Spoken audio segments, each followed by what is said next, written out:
আসসালামু আলাইকুম দর্শক এবং শ্রোতা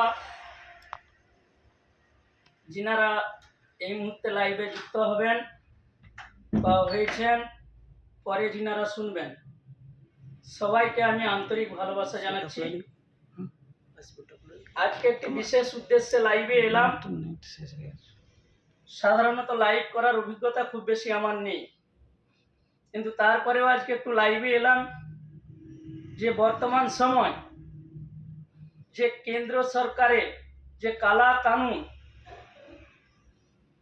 এই বিষয়ে দু চারটি কথা এবং ওয়াকফ সম্পত্তি বাতিলের বিরুদ্ধে এই যে ওয়াকফ আইনটা, এই আইন যে বাতিল করার জন্য যে বর্তমান কেন্দ্রের সরকার উঠে পড়ে লেগেছে, সেই বিষয়ে কিছু কথা আপনাদের সঙ্গে শেয়ার করার উদ্দেশ্যে আমি লাইভে এলাম।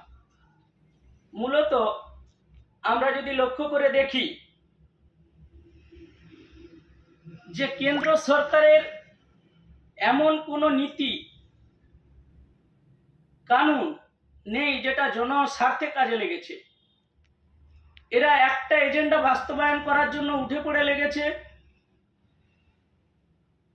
যে যাতে করে দেশটা বিভাজনের পথে যায়, হিন্দু মুসলমান শিখ জৈন পারসি সংখ্যালঘুদের মর্যাদা হরণ করা, এই উদ্দেশ্যে কিন্তু বর্তমান কেন্দ্র সরকার তাদের সমস্ত আইনের মধ্য থেকে এবং তাদের কর্মসূচির মধ্য থেকে পালন করার চেষ্টা করে চলেছে, যাতে তাদের রাজনীতির ক্ষমতা গদি টিকে থাকে। কারণ শুধু ধর্মের তাস খেলা, এর বাইরে কোনো এজেন্ডা নেই। আমরা যদি বাবরি মসজিদের দিকে দেখি, দেশের স্থাপত্যের দিকে যদি দেখি, একটা দেশ প্রাচীন স্থাপত্য, এটা দেশের ঐতিহ্য, কিন্তু তাকে ভেঙে গুড়িয়ে দেওয়া হয়।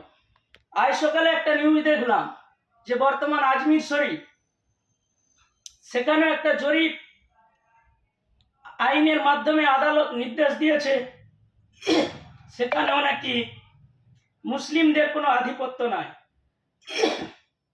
তাই আমি বিশেষ উদ্দেশ্যে এলাম যে ওয়াকফ বিল নিয়ে। আজকের দিনে আমরা যদি লক্ষ্য করে দেখি, ভারতবর্ষের বুকে যে ওয়াকফ করা যে সম্পত্তি, এটা কিন্তু শুধু মুসলিমদের সম্পত্তি। এটা মুসলিমরা তারা তাদের সম্প্রদায়ের জন্য ওয়াকফ করেছেন, লিল্লাহিয়াতের জন্য, আল্লাহর জন্য ওয়াকফ করেছেন।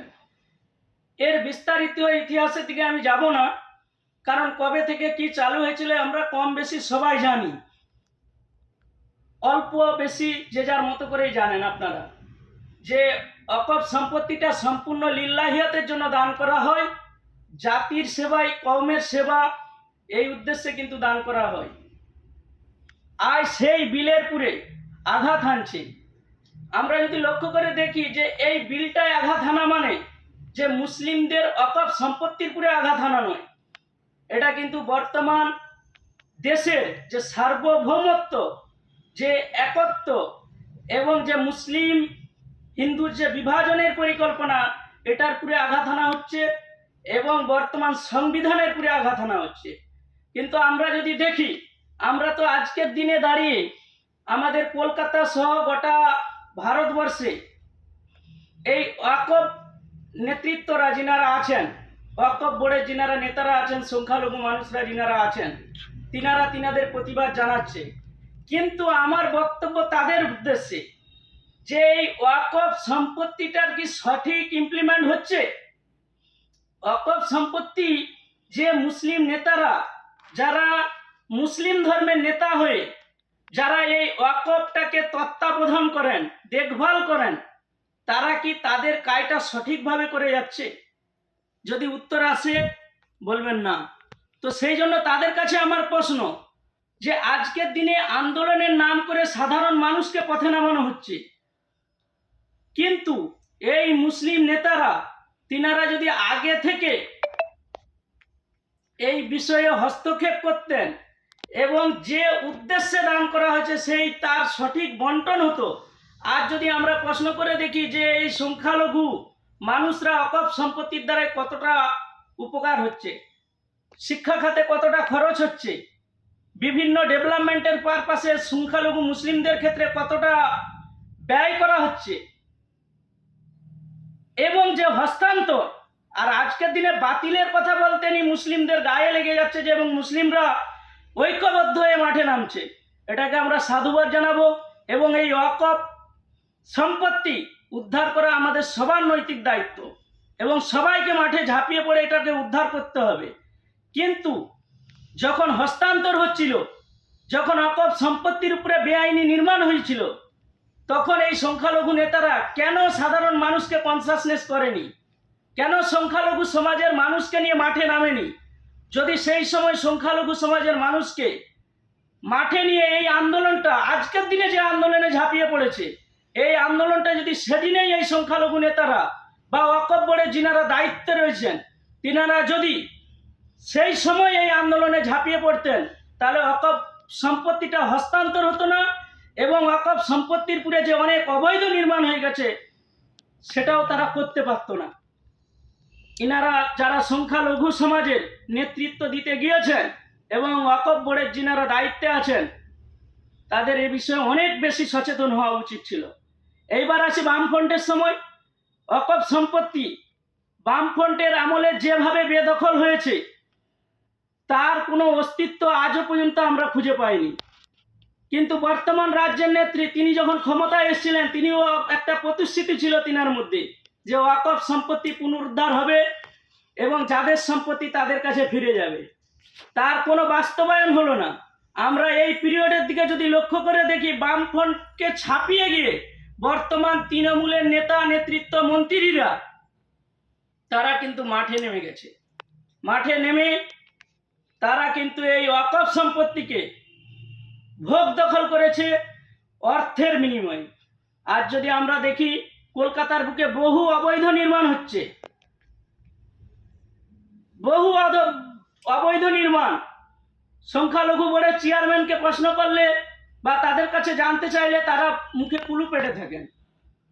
বিভিন্ন পোর্টাল নিউজে এগুলো ভাইরাল হচ্ছে, কিন্তু তিনারা কেন সেসব বিষয়ে সচেতন হলেন না? কেন সেই অবৈধ নির্মাণ রুখতে পারলেন না? আর যখন অস্তিত্ব সংকট এসে যাচ্ছে, তখন সাধারণ মানুষকে মাঠে নামানো হচ্ছে। এটা অনেক আগে থেকে নামানো উচিত ছিল। সেজন্য আমার বলার বক্তব্য যে এটার বিষয় নিয়ে আমরা সার্বিক উন্নয়ন এবং সমস্ত দল মত নির্বিশেষে মুসলিমরা যেমন ঐক্যবদ্ধ হবেন, মুসলিমরা যেমন সংঘবদ্ধ হবেন, কিন্তু বাংলার ভারতবর্ষের সচেতন সেকুলার সমস্ত ধর্মের মানুষকে ঐক্যবদ্ধ করতে হবে। কারণ আমরা যদি লক্ষ্য করে দেখি, আমরা স্বাধীনতার সময় সংখ্যালঘু মানুষদের ভূমিকা, আমাদের ভূমিকা কি ছিল, দিল্লি গেট প্রমাণ করে। দিল্লি গেটে মুসলিমদের নামটা প্রমাণ করে, বড় বড় করে লেখা আছে। আজকের দিনে দাঁড়িয়ে আমরা যদি দেশের জন্য জান দিতে পারি, দেশের জন্য লড়াই করতে পারি, দেশের জন্য প্রাণ দিতে পারি, আমরা যদি বামফ্রন্টের শাসনকালে দেখি সংখ্যালঘু মানুষ রাজনীতির জন্য কত খুন হয়েছে, কত মারা গেছে, আবার যদি আমরা তৃণমূলের আমলে দেখি, তৃণমূলের সময়ও কত সংখ্যালঘু মানুষ মরছে, মারছে, এর দ্বারা যে সংখ্যালঘু মানুষরা তারা যদি অন্যের জন্য জীবন দিতে পারে এবং সংখ্যালঘু মানুষরা তাহলে তাদের নিজের ওয়াকফ সম্পত্তি এটা বাঁচানোর জন্য তারা জীবন দিতে প্রস্তুত থাকবে, আমরাও সাথ দিব। কিন্তু আমার প্রশ্ন হচ্ছে এটাই যে বর্তমান সময় আমাদেরকে সুপরিকল্পিতভাবে রাজ্যের বর্তমান শাসক দল, কেন্দ্রের বিজেপি দলকে আমরা সমর্থন করি না, এটা আমাদের এজেন্ডা পরিষ্কার ক্লিয়ার। কিন্তু রাজ্যের শাসক দলের দিকে যদি লক্ষ্য করে দেখি, আমাদেরকে কোনো দিক থেকে আলাদা আলাদাভাবে ডিভাইডেশন পলিসি, ডিভাইডেশন রুল, এই রুলের মাধ্যমে আমাদেরকে বিভাজন করছে না তো। আজকের দিনে যদি আমরা লক্ষ্য করে দেখি, কয়েকদিন আগে কলকাতাতে একটি সমাবেশ হয়েছিল, যে সমাবেশে বিভিন্ন পীরজাদারা, বিভিন্ন দরবারের হুজুররা, বিভিন্ন স্বেচ্ছাসেবী সংগঠন, সংখ্যালঘু সংগঠনের নেতারা একসঙ্গে উপস্থিত হয়েছিলেন। সেখানে তৃণমূলের নেতা সেখানে যে বক্তব্য দিলেন। আবার আজকে একটা মন্ত্রীর দ্বারাই একটা প্রোগ্রাম অর্গানাইজ হয়েছে কলকাতাতে। কেন দুটাকে এক করতে পারলেন না? আবার দেখছি বর্তমান রাজ্যের নেত্রী মায়া কান্না কাঁদছেন নিশ্চয়ই তিনাকে ধন্যবাদ জানাবো, তিনি যদি আমাদের পাশে দাঁড়ান এবং ওয়াকফ সংশোধনী বিলের নিয়ে তিনার যদি ভূমিকা ভালো থাকে, তিনার যদি ভূমিকা রাজ্যসভায় বলুন, সাংসদে বলুন, বিধানসভার ক্ষেত্রে বলুন, তিনার যদি সৎ ইচ্ছা সৎ ভূমিকা থাকে, নিশ্চয়ই তাকে আমরা আন্তরিক ধন্যবাদ জানাবো। কিন্তু তিনি যদি ভাবেন যে সংখ্যালঘু মানুষকে শুধু বিজেপির ভয় দেখিয়ে আবার 2026-এর বৈতরণী পার করে নেবেন, এটা তাহলে নেত্রী খুব ভুল ভাবছেন। সংখ্যালঘু মানুষরা আজ অনেক সচেতন হয়েছে, সংখ্যালঘু মানুষ অনেক সচেতন হয়েছে। সংখ্যালঘু নেতারা যেমন মানুষকে নিয়ে আন্দোলন তৈরি করছেন, তেমনি মানুষেরও কিছু ভূমিকা আছে। আমি সংখ্যালঘু নেতাদের উদ্দেশ্যে যিনারা আন্দোলন করছেন তিনাদেরকে বলবো যে আপনারা কোনোভাবে বিভাজন প্ররোচনায় পা দিবেন না, সঠিকভাবে নেতা নির্বাচন করুন, নেতৃত্ব দেন, যাতে এই ওয়াকফ বিলের ব্যাপারে আমরা সর্বসম্মতভাবে একসঙ্গে এক হয়ে এক জায়গায় এসে এই বিলের বিরোধিতা করতে পারি, সেদিকে আমাদের নজর রাখতে হবে। কতক্ষণ হয়েছে?